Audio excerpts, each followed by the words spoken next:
Hey guys, welcome back to Little Lady Plays. I have this new game here. It's called Mighty Pig Pug, and I am really so excited to share it with you. The first skills that this works on is number one is math, and the second is problem solving, a little bit of estimation, and you know, all those fun skills that kids don't like to practice or review, especially for homework. So let's actually get to the gameplay.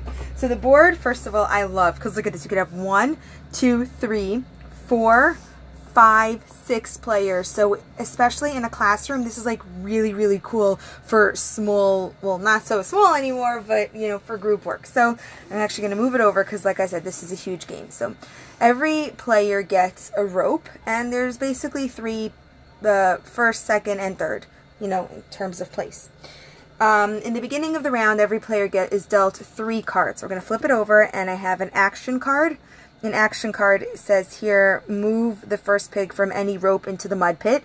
So that's obviously not applicable. Then I have the hot dog, which is worth 20 points. And then, I seem to have a lot of action cards. Move the oh, they're the same.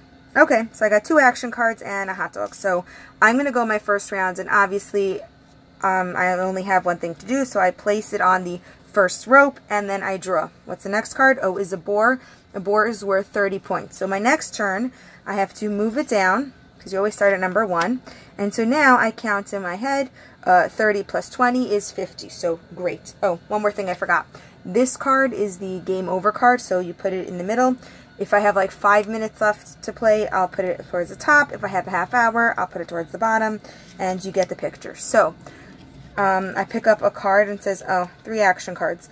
Move the first pig from any rope into the mud pit. So I obviously have 2 cards here, as you could see.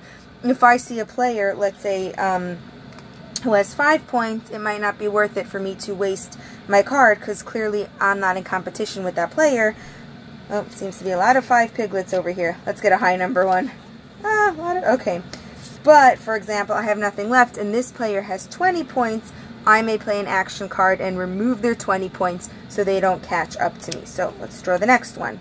Is a piglet. Ooh, piglet's only 5 points. So now, again, strategy.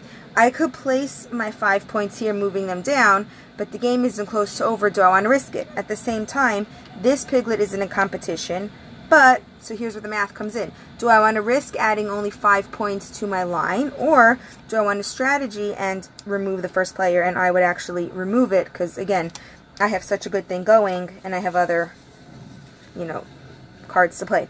Action. Move the first pig from any rope to the front of any rope. Huh.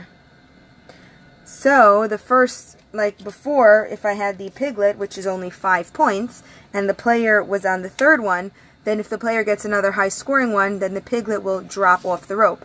But with this card, I can actually move it to the top, and now the player really has to think, do they want to risk any of these 2 to move that one along? So again, this is all about math and problem-solving strategy. This is a 10-pointer. If I move it down, yes, 10 points is higher than 5, but if I move it down, I lose 10 points off of the 20, so do I gain anything?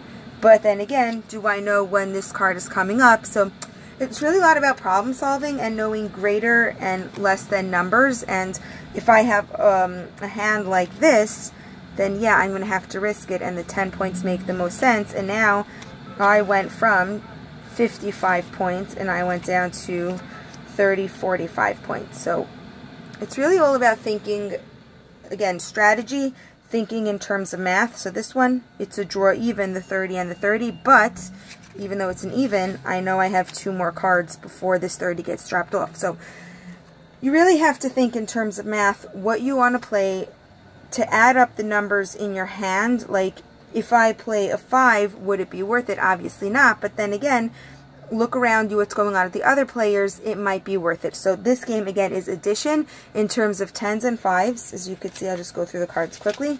Most of these are in terms of 10s and 5s, so it's really easy.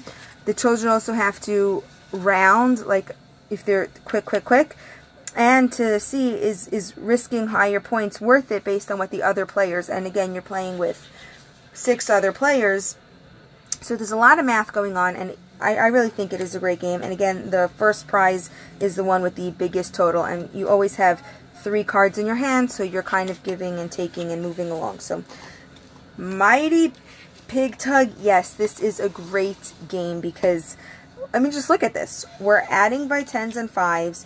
We are using a little bit of estimation based on, you know, strategizing based on what do I have here, what do I have in my hands, and what do the other players have, what is worth the risk. Because once you have your 3 cards out, everything is a risk. So it's all about critical thinking and problem solving, and I really like it. And the favorite part is there are 6 opportunities to play. So when you're in a group setting and you have, you know, sometimes I'll work with 2 students, sometimes I'll work with more, and this really gives the learners the opportunities to play with each other and to focus on the other student strategies. Which brings me to just one tip in the classroom.